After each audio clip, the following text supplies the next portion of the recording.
Hello there, welcome to Burrville Farm. Uh, Basically, it's just me and occasional help from other people. We're doing a small little micro farm, kind of based on like a bio-intensive raised bed.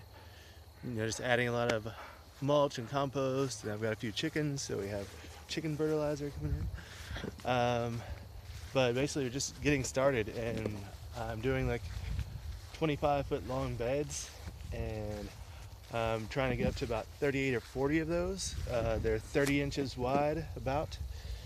And that seems to be the going width of the micro farm for garden beds. So I'm sticking with what works.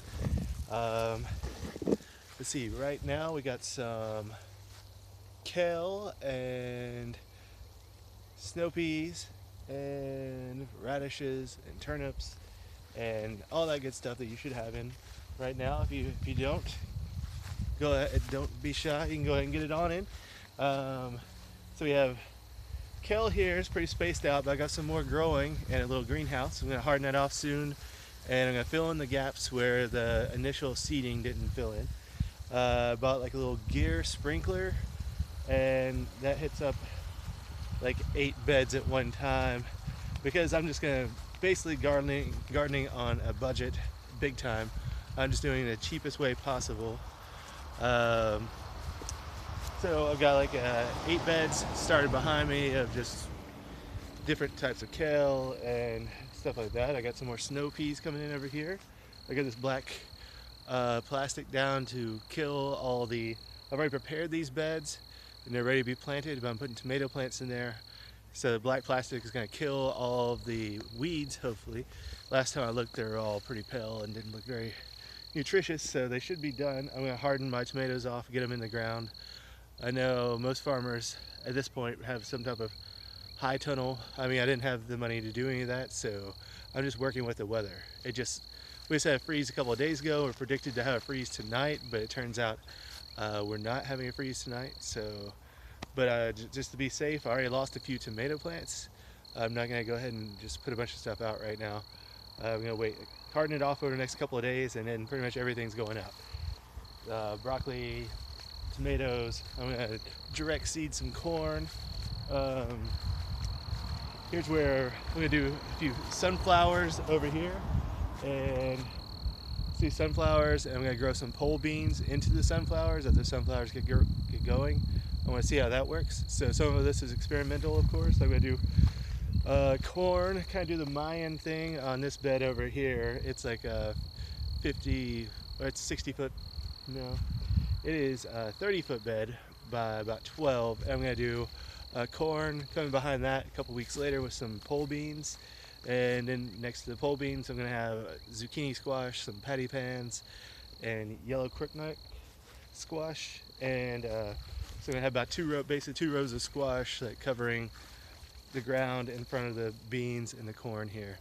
So this is a nice East Tennessee weather we're having right now. We had like a couple of weeks of 80s for a while. I planted a bunch of stuff, and then dropped back down to like 29 degrees a couple of nights.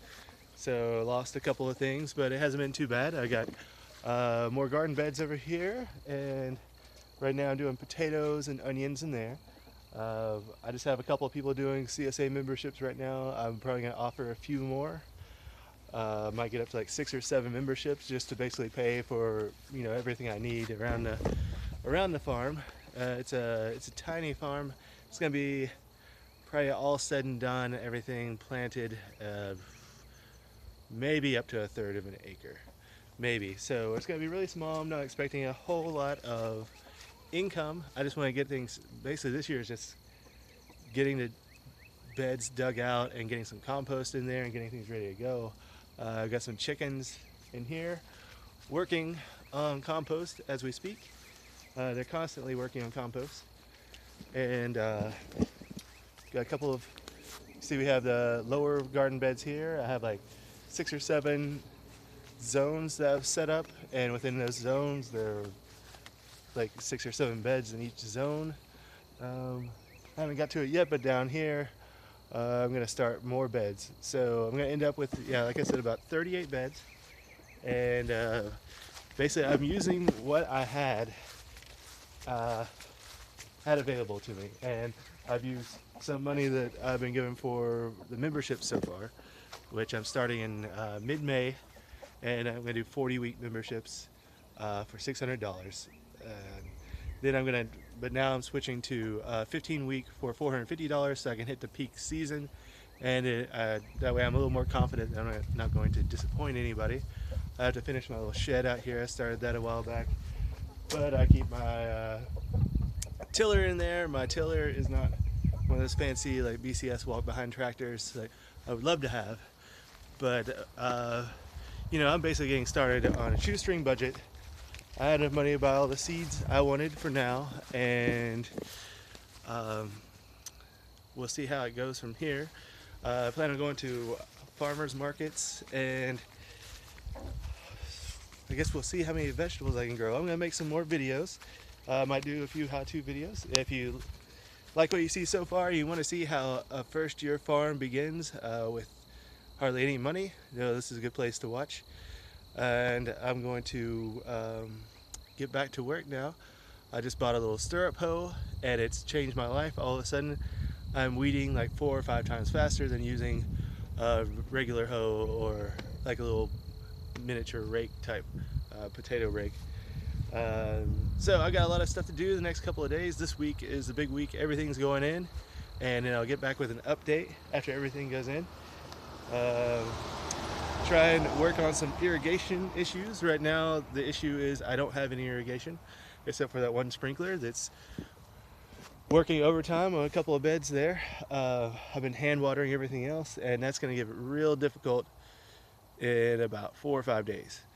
Once everything's in and it needs to be watered constantly, that could be an all-day job. So tune in to see what I do about that. It may just be me walking around watering stuff for 8 hours straight every day. Hopefully that's not the case, but at least I have something to weed with, and I'm ready to go. You know, I'm ready to get started, and hopefully a few people join me out there. And if you're interested in possibly getting a membership to Burrville Farm, you can go to you can contact me through Burrville at gmail.com. If you have any questions, you can subscribe to this. You can ask questions on the video. You know, like it, and we'll see how it goes. I might make some more. All right, thanks for watching. Bye.